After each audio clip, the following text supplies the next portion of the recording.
Nabi sallallahu alaihi wasallam annahu qala inna Allah ta'ala yahtajju yawmal qiyamati bi arba'ati anfusin ala arba'ati ajnasin minan nas ala al-aghniya bi Sulaiman bin Daud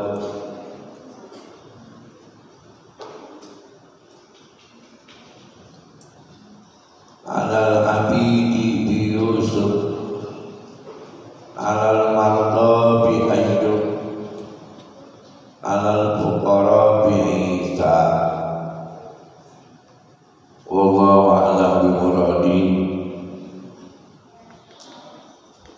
Alhamdulillah, sama-sama kita bersyukur kepada Allah Subhanahu wa taala pada hari kiamat. Pada hari ini kita bersama-sama dapat bertemu kembali dalam kajian rutin kita yang mudah-mudahan senantiasa Allah melimpahkan pahala yang berlipat ganda untuk kita semua yang hadir pada malam ini dan dicatat bagian yang akan dimudahkan oleh Allah menuju surganya Allah Subhanahu wa taala. Amin ya rabbal alamin. Wal maqalatu sadisatu wal isrun, maqalah yang ke-26. Dari Nabi sallallahu alaihi wasallam, dari Nabi kita Muhammad sallallahu alaihi wasallam, annahu qala, sesungguhnya beliau bersabda, inna Allah ta'ala, sesungguhnya Allah ta'ala yahtaju, membutuhkan yaumal qiyamati, pada hari kiamat, bi arba'ati anfusin, dengan 4 diri atau 4 jadi ay asqasin, 4 yang mempunyai kehususan ala arba'ati ajnasin, atas 4 jenis kejadian, jenis sifat minanasi daripada manusia. Fayahtadullahu al-azim, maka berhajat Allah yang maha agung alal aghniya, kepada orang kaya, bi Sulaiman bin Daud, dengan soal jenis orang kaya dengan Sulaiman bin Daud alaihi salam.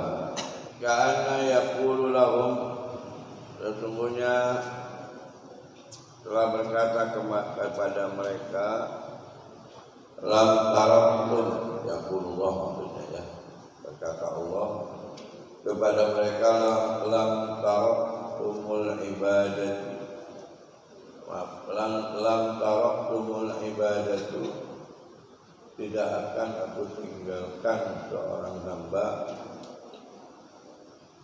satupun.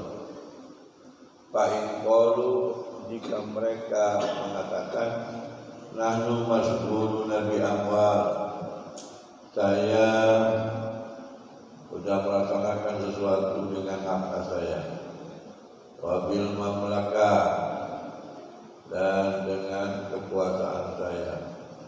Kalau berkata Allah kepada mereka, fa'ayu mamlakatin akbaru min mamlakati Sulaiman, maka apakah ada kekuasaan lebih besar dari kekuasaan Sulaiman? Wa ayyumalin, dan adakah harta aksar min malihi, yang punya harta lebih banyak dari hartanya Nabi Sulaiman. Wa huwa lam yatrukul ibadah, dan dia belum meninggalkan ibadah. Artinya ada orang yang merasa kaya, kemudian ditanya oleh Allah, kenapa kamu nggak ibadah? Saya repot ngurusin harta saya, saya repot ngurusin kerajaan saya, negara saya. Lalu kalau Allah bertanya, Fa ayyu mamlakatin akbar min mamlakat Sulaiman, adakah di antara kamu yang punya kekuasaan lebih hebat daripada Nabi Sulaiman, atau lebih banyak harta dari Sulaiman? Dan dia Nabi Sulaiman lam yatrukil ibadah, belum pernah meninggalkan ibadah. Jadi artinya Allah ingin nanti pada kiamat nunjukin, kalau ada orang yang beralasan dengan sebab banyak harta mereka lalai untuk ibadah, dengan punya kekuasaan yang tinggi dia lalai untuk ibadah. Contohnya Nabi Sulaiman tuh, Nabi Sulaiman kaya, Nabi Sulaiman raja di dunia, masih ibadah. Jadi gitu ya. Jadi mereka tidak ada alasan untuk kemudian harus tidak ibadah. Kemudian wa yahtajullahu ta'ala 'alal 'abidi bi Yusuf. Allah berhajat kepada seorang abid dengan Nabi Yusuf. Ka'anna yaqulu lahum, andaikan Allah bertanya kepada mereka, lam taraktumul ibadah,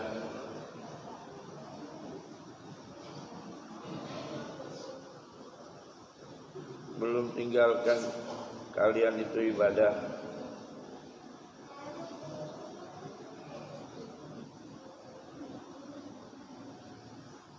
Artinya belum kalian ibadah, kenapa kalian tinggalkan ibadah? Fa'in qalu, maka jika dia menjawab, apa jawabannya? Nahnu masghulun, saya sibuk bikhidmati sadatina, dengan berkhidmat kepada tuan-tuan kami, karena dia abid. Wallahu lahum, berkata Allah kepada mereka, abdi Yusuf tahta aziz Misr, hamba saya Nabi Yusuf ada di bawah kekuasaan Raja Mesir, wa imra'atahu, dan istrinya, wa huwa lam yatrukun ibadah, dia belum pernah meninggalkan ibadah. Jadi kalau ada orang susah, orang yang kerjanya kuli, duitnya ya dari lubang ke lubang, lalu dia kerjanya capek, andai kata kepada mereka ditanya kenapa kamu belum ibadah, maka mereka mengatakan kami ini capek, saya mengabdi kepada Tuhan saya nggak sempat untuk ibadah. Dan orang ini kemudian Allah tanya nanti di akhirat, Nabi Yusuf itu budak saya, hamba saya, Nabi, dan dia juga adalah ada di bawah kekuasaan Raja Mesir. Dengan istrinya suruh ngepel, suruh benahi istana, suruh buang sampah, suruh masak. Tidak ada jeda untuk istirahat, tapi kata Allah dia belum pernah tinggalkan ibadah. Alasan kami itu bohong. Betul. Dia Jadi alasannya cuma malas doang. Lalu kemudian yang ketiga, wa yatajullahu ta'ala 'alal mardo bi Ayyub. Berhajat Allah kepada orang yang sakit dengan contoh Nabi Ayyub alaihi salam. Ka'ayyaqulullahu lahum lam taraktumul ibadah. Maka akan ditanya oleh Allah kepada mereka, kenapa kamu belum melaksanakan ibadah? Kalau tidak melaksanakan ibadah, fa'in qalu,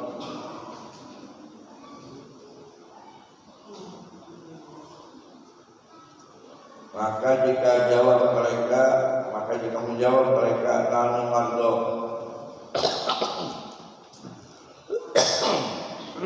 saya masih meninggalkan ibadah karena saya sakit. Wallahu lahu, berkata Allah kepada mereka, Ayyub mardon syadida. Ayyub alaihissalam, nabiku sakitnya luar biasa, sakit yang luar biasa. Wa huwa lam yatrukul ibadah, dan dia belum pernah meninggalkan ibadah.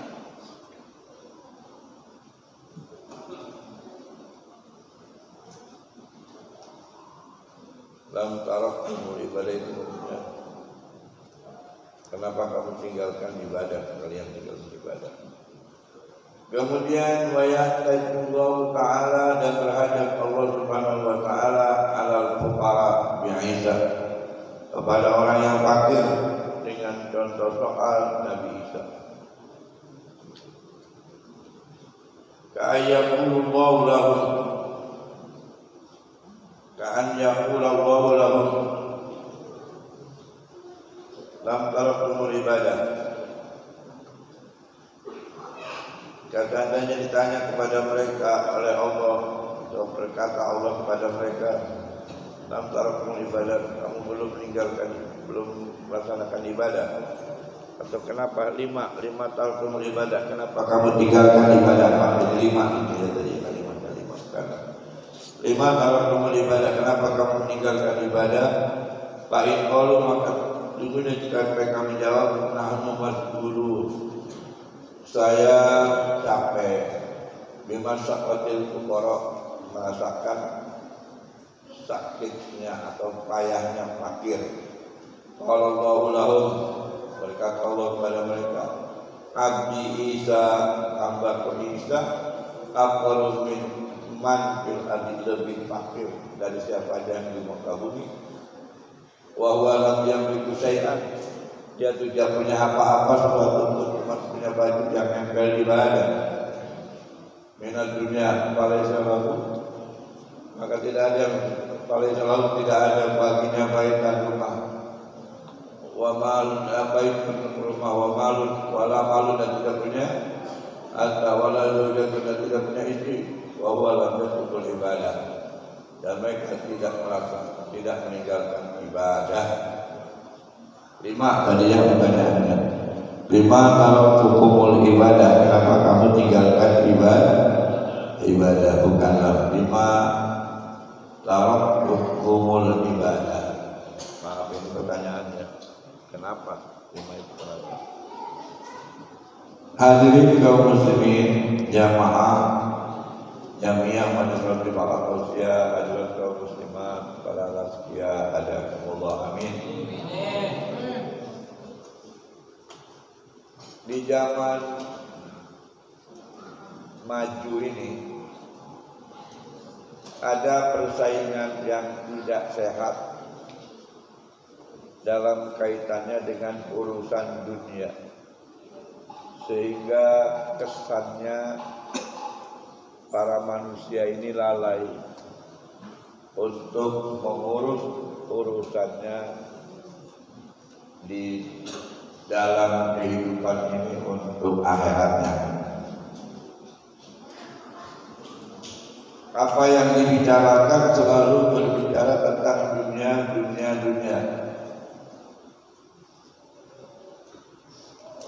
sampai ada yang rela menahan nikah karena alasannya belum bisa cari dunia yang cukup. Perempuan juga rela menunggu dia dengan catatan sampai dia bisa kerja dengan gaji yang besar. Inilah angan-angan mereka yang bersifat duniawi, padahal itu hanya fata morgana. Kita sudah mulai melupakan rumah masa depan kita, surga. Kita sudah mulai lalai sholat, lalai ibadah yang lain dengan alasan-alasan yang nggak masuk akal. Ngapain gua sholat, masih susah kayak begini. Gua nanti kalau udah kaya baru gua sholat.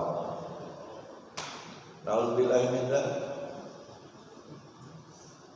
Di dunia ini gak ada yang kaya, hadirin. Dia punya duit 10 miliar, 20 miliar, gak ada yang kaya.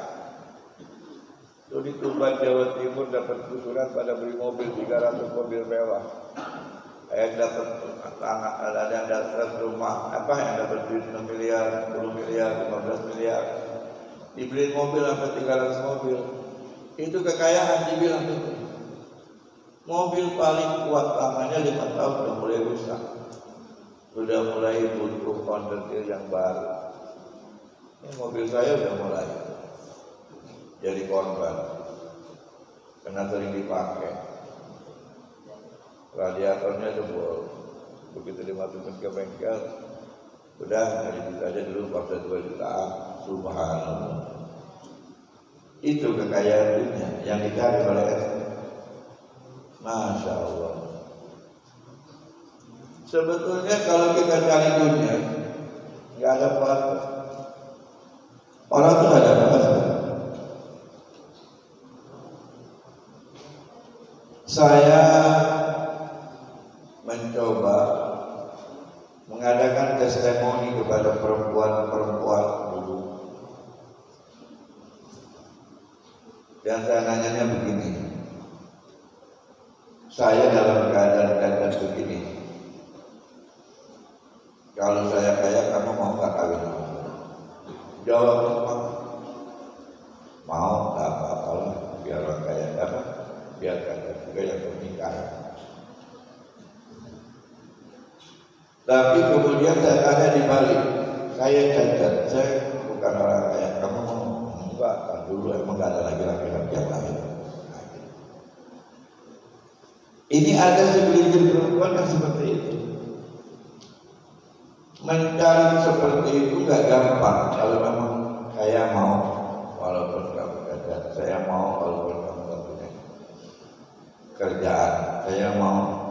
Ketika saya menemukan yang saya seperti itu, alhamdulillah, saya gak pernah gak kasih makan dia. Saya gak pernah gak ngepalain anak saya. Saya nggak pernah nggak ngajarin anak saya. 5-5-nya kalau saya kerja paling tidak paling sedikitnya menghabiskan uang 50 sampai 60 juta. Saya nggak pernah kerja. Inilah yang merupakan saya fata morgana. Jadi kalau kalian itu melihat fata morgana seakan-akan itu asli, hati-hati kalian terjebak, tertipu. Yang dipikirkan dunia oleh kalian sebetulnya cuma dua doang. Rumah sama makan, sama pakaian tidak. Pakaian bakal rusak, rumah bakal hancur, makanan bakal lain. Betul nggak? Betul nggak? Saya dinasihat dapat seorang guru, saya anggap dia guru mat. Kenikmatan dunia cuma sampai di sini doang tuh, cuma sampai di tenggorokan doang tuh. Udah masuk ke perut, besok udah gak ada orang yang mau berebut lagi. Dibuangnya juga di tempat di belakang. Mau berebutin yang keluar dari pantat tidak? Ya. Tapi sebelum masuk ke perut, berebutan sampai pada berantem, pada saling bunuh-bunuhan segala macam. Akhirnya apa yang diinginkan oleh kita nggak berhasil. Ya, tukang parkir gara-gara duit 50 doang main bunuh-bunuhan, padahal duit 50 kalau udah dibeliin nasi dimakan sama dia besok ditarik. Apalagi dibeli rokok jadi abu, betul, dibakar gitu aja. Nah ini, orang-orang sekarang ini terjebak dengan informasi-informasi yang membahana tentang dunia. Ya, seakan-akan dunia segala-galanya. Padahal Allah tidak menyuruh orang dalam hidup ini untuk mencari dunia, enggak nyuruh. Demi Allah, Allah enggak memerintahkan kita untuk mencari dunia, karena Allah yang jamin kehidupan kita di dunia dan yang jamin kehidupan kita di akhirat. Apa Allah yang menghendaki kita? Wa ma khalaqul jinna wal insa illa liya'budun. Aku tidak jadikan jin dan manusia melainkan untuk ibadah. Kan firman Allah, ibadah aja. Cuma nggak ngomong begini, kata Allah. Lu udah jadi, gua udah jadi lu. Setelah gua jadi itu ibadah. Jangan kehidupannya jangan dikira. Lu ibadahnya dulu ibadah kehidupan lu. Masya Allah. Ya. Coba anak-anak yang udah pada gede, yang udah kepada sekolah, buru-buru dan nikah daripada perzinahan dilakukan jadi banyak-banyak. Ini musibah gak berhenti-berhenti. Pacaran dibawa-bawa kemana-mana bertahun-tahun, nikah kagak. Muka udah habis diemang-emang. Begitu kawin dikasih sisa semuanya. Ditanya sama bininya, Neng, berapa orang yang pegangin Neng? Itu. Dan anehnya perempuannya mau aja, padahal mereka pakai jilbab, pakai kerudungan. Nggak ada rasa risih untuk menjaga diri Anda, untuk supaya tidak seperti itu dulu sebelum menikah. Nikah itu murah. Nikah itu murah. Kata Nabi, nikahi perempuan oleh kamu walaupun dengan cincin dari besi, paling murah cincin dari besi aja jadi sah. Atau sekarang kita mau nikah dengan harga 1 pasang, 1 mangkok pasang, nggak perlu kita mas kawin itu emas 10 gram, 20 gram, buat apaan? Buat pamer.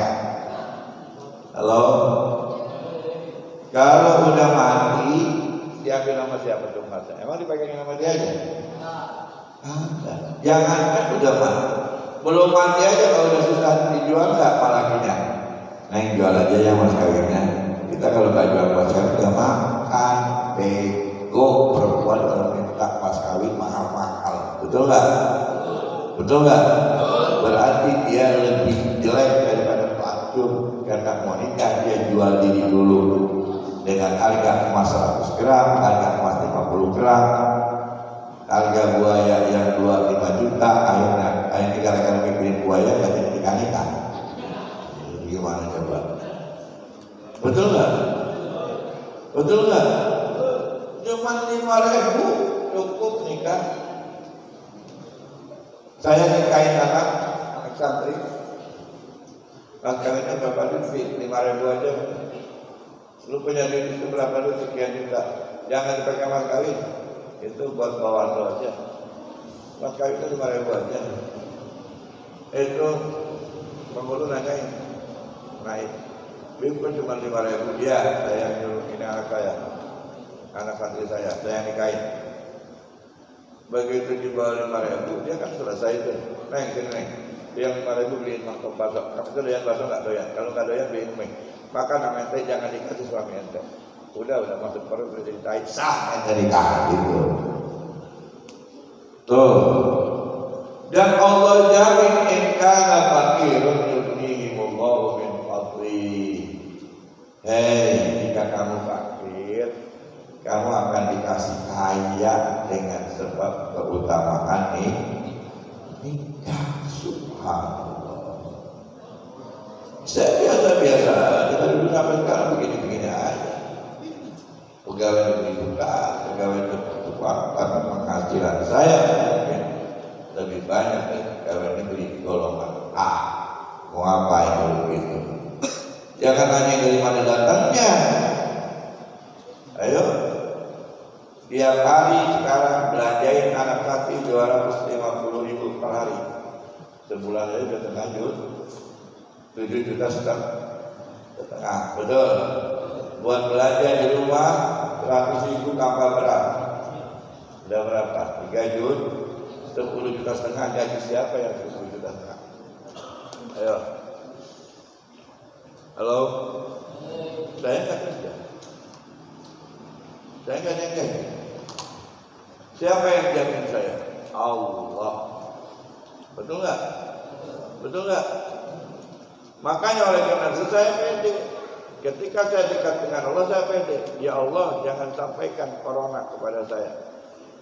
Karena ini corona bukan bikinan engkau ya Allah, bikinan manusia. Jangan kau sampaikan kepada saya, lindungi badan saya. Alhamdulillah sampai hari ini sudah setahun corona, saya nggak kena corona, nggak pernah pakai masker. Siapa yang jaga saya? Allah. Bagaimana caranya supaya kita jaga Allah? Sholat berjamaah isya dan sholat berjamaah subuh. Itu salah. Sholat berjamaah isya, sholat berjamaah subuh. Kalau kita bisa itu dua atau salah satu di antara dua, kemudian kita berdoa kepada Allah supaya wilayah kita jangan ada corona. Nggak bakal masuk corona, kampung kita akan jadi kampung tangguh. Sebab Allah cinta kepada orang yang minta sama Allah. Kalau kita nggak meminta setiap hari sama Allah, itu dianggap kita itu sombong. Kenapa? Karena kata Allah, antumul fuqara wa nahnu aghnia. Kalian semua fakir, kamilah yang kaya. Maka oleh karena itu ngaku kaya nggak mau ibadah. Nabi Sulaiman dikasih oleh Allah paling kaya, ternyata Nabi Sulaiman masih ibadah.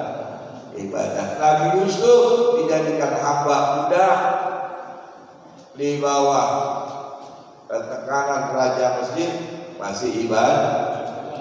Kita mau jadi pembantu kalau udah mau ibadah, gimana coba? Betul nggak? Betul nggak? Nabi Isa Rasul, Nabi paling miskin masih ibadah. Baju satu kering di badan, kalau bajunya lagi dicuci ngumpet di balik batu, nggak mau ketahuan sama orang. Bini kagak punya, anak kagak punya. Nabi, kita nanya lagi, kok Nabi jadi orang miskin? Kalau begitu Allah nggak adil dong. Mana adilnya Allah? Kok aku dong? Karena yang kayak begitu sama Allah. Miskin itu bukan karena orang itu Nabi atau bukan Nabi, betul nggak? Tapi Allah menghendaki Nabi itu miskin, manusia itu miskin. Nah kalau orang kaya semua ada nggak yang menjadi pembantu? Kalau orang kaya semua ada nggak yang menjadi supir? Ada nggak? Kalau orang kaya semua ada nggak orang yang mau kuliah negeri? Nggak ada, betul nggak? Kalau orang pintar semua ada nggak orang yang mau ngaji? Jadi itu adilnya Allah, bukan Allah nggak adil.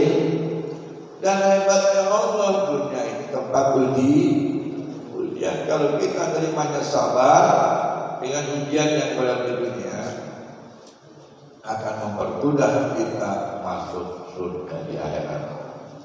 Amin ya rabbal. Nah oleh karena itu tidak ada alasan posisi kita seperti apapun. Sebagaimana sabda Nabi tadi, Nabi berhajat kepada orang dan banyak bertanya kepada orang dengan 4 jenis orang: yang kaya, yang miskin, yang sakit, dan yang jadi budak. Yang miskin Nabi Isa, yang sakit Nabi Ayub, yang jadi budak Nabi Yusuf, yang jadi orang kaya kuncinya ada 3 budak. Kekayaannya Nabi Sulaiman ke Nabi Sulaiman. Dan 4 macam manusia ini masih ibadah kepada Allah, mensyukuri nikmat Allah kalau orang kayanya belum seperti Nabi Sulaiman udah berani kagak sholat, budaknya tidak seperti Nabi Yusuf udah berani tinggalin sholat, miskinnya di bawah apa di atas Nabi Isa miskinnya paling bawah gitu.